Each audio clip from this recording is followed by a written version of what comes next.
Bali, tanah suci yang indah, menyimpan rahasia dan mitos yang jauh lebih tua dari cahaya. Di balik senyuman dan tari-tarian, bersemayam kisah tentang sosok yang namanya tak berani diucapkan. Sosok yang lahir dari dendam dan berkuasa karena sihir Rangda. Kisah ini bermula dari duka dan pengkhianatan. Suami Rangda meninggal diracun, korban intrik keji. Rangda tahu kematian itu bukan takdir, melainkan ulah ilmu hitam. Di zaman itu, tradisi menuntut kesetiaan tertinggi. Seorang istri harus melakukan sati, membakar diri bersama jenazah suami. Tapi Rangda menolak. Ia memilih jalan lain, jalan yang dipenuhi sumpah berdarah. Ia akan membalas, ia akan menuntut keadilan dengan tangannya sendiri. Rangda menghabiskan harta bendanya untuk upacara ngaben, sebuah penghormatan terakhir yang agung. Bukan hanya untuk sang suami, tapi sebagai persembahan kepada para dewa, agar harapan balas dendamnya terkabul. Kemudian, ia pergi, meninggalkan desanya bersama putrinya yang sunyi, Ratna. Bertahun-tahun mereka menghilang, berburu pengetahuan yang paling dilarang, ilmu hitam yang mampu membengkokkan takdir.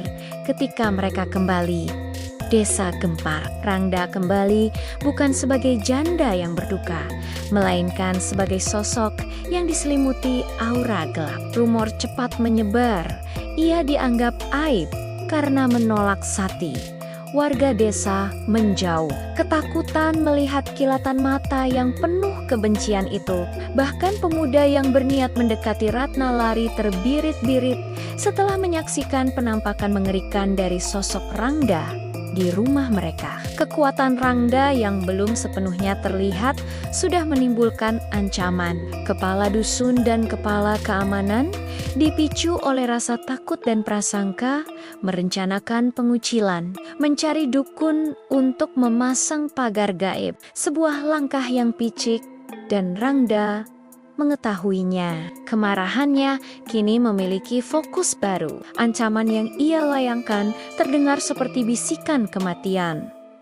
Ia bisa membinasakan mereka kapan saja. Di tengah kekacauan ini, datanglah Bisma dari desa seberang. Seorang pria yang ingin mengabdi, membalas budi baik mendiang suami Rangda. Rangda menguji Bisma. Ia mengubah wujudnya menjadi entitas yang menakutkan. Menguji keberanian dan kesetiaan pria itu, seolah memastikan siapa yang layak mewarisi kekuatan besarnya. Bismalik, Rangda merasa lega, menjodohkan Ratna dengannya, memastikan putrinya memiliki perlindungan. Kini, rencana utamanya dieksekusi. Rangda akhirnya mengetahui pembunuh suaminya, sekelompok bandar judi yang menyewa dukun.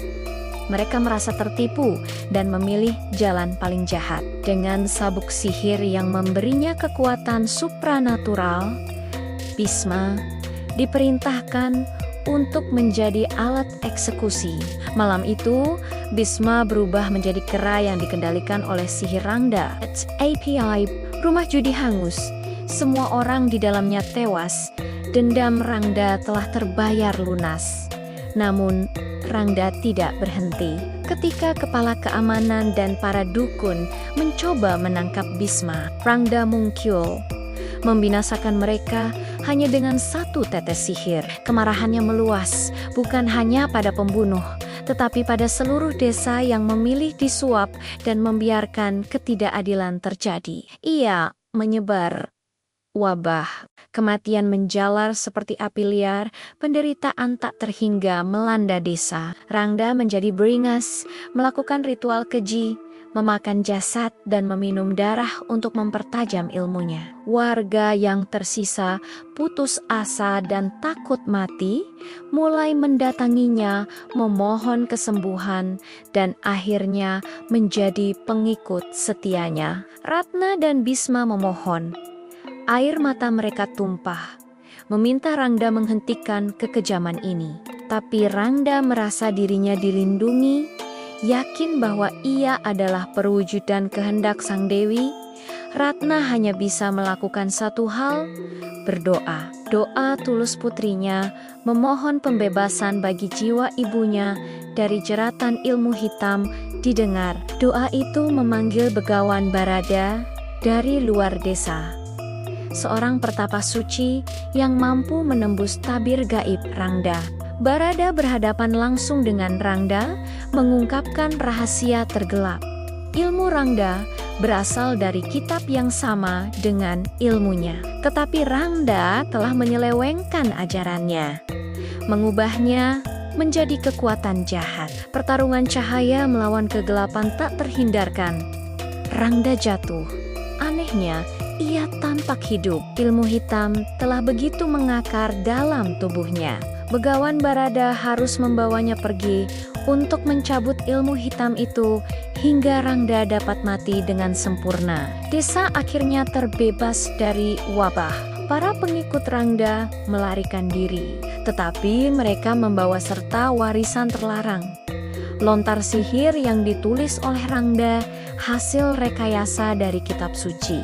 Ilmu inilah ilmu yang lahir dari dendam dan penyelewengan, yang kemudian hari dikenal dan ditakuti di seluruh Bali sebagai leak.